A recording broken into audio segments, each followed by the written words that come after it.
Alright, in this video I'm gonna teach you as quick as I can how to read sheet music.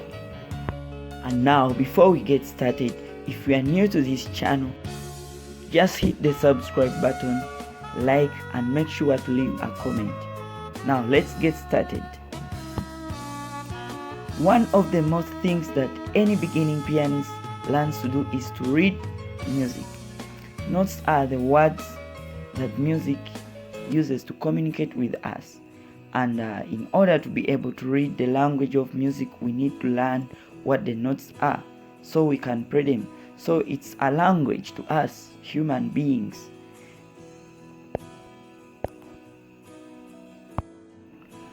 Here are the basic things that you need to know first. Basic ones. Number one, we have the grand staff.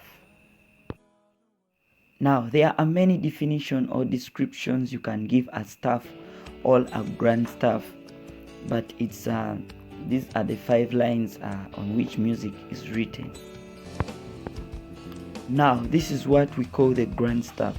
You can see that there are lines and spaces on the top as well as the bottom part. Wow. Step number 2. Now, if you notice the 2 different signs within the lines and spaces, these are called clefs, and the top one is called the treble clef. The bottom one is called the bass clef. I hope you have seen them.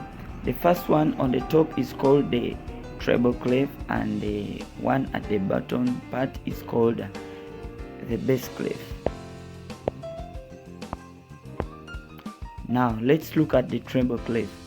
Now the treble clef contains 5 lines and 4 spaces in it, and each of these lines and spaces has specific note that is located there. Now within these lines and spaces there are notes. The notes on the 4 spaces are F, A, C, and E, while the notes on the lines are E, G, B, D, and F. So those are the notes within the treble clef.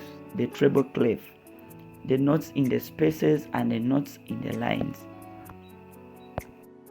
Alright, before we proceed, there is a simple trick here I have for you beginners to remember. If you're out there and you have a question, how can I remember the lines?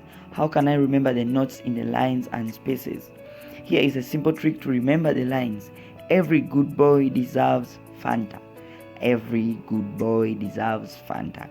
You just know that my first line is E, every, and my second line is a G, so that's every good boy, that's a B, deserves, that's a D, Fanta, that's F in the lines. Now how to remember the spaces?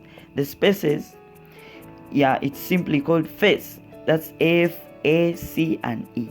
That's a very cool and simple method that I used myself to remember the notes in the treble clef.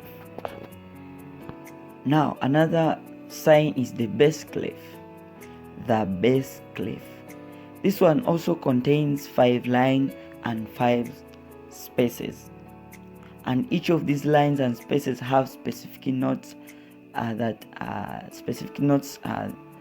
are in a specific locations. The notes on the spaces are, we have A, C, E, G.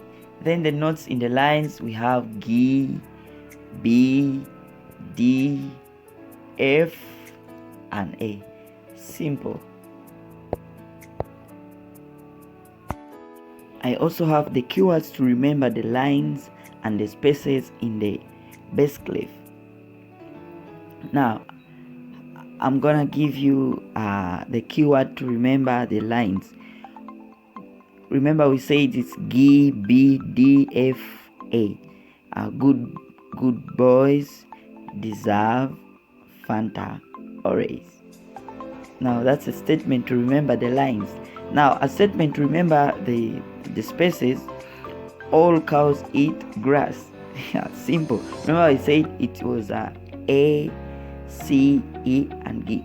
All cows eat grass. That's a simple statement to remember the notes in the bass clef, both in lines and spaces. Now if we combine them, then we shall get the what we call the great staff or the grand staff. Simply a combination of the two, the combination of the treble clef and the bass clef. If you combine them together, then we shall get that great staff, combining the treble clef and the bass clef, as you see it. Now the next we have the lender lines. The lender lines these are the lines for notes that occur outside of the normal range for the grand staff. They are both in the treble and the bass clef, and you won't see them on your sheet music unless the piece requires you to play the notes that are above and below the grand staff. Now lender lines are so easy to be identified. Yeah, so they are easily identified in form of dots. They are either up, all down, or middle, all down the bass clef. Above middle C heading towards the treble clef, the next note above it is D. Then you land on your first line note in the treble clef, which is E. Hope you still remember the treble clef notes. Below middle C, heading downwards to the bass clef, the next note is B. Then you land on your top line note for the bass clef, which is A. Wow, thank you for watching. See you in the next video.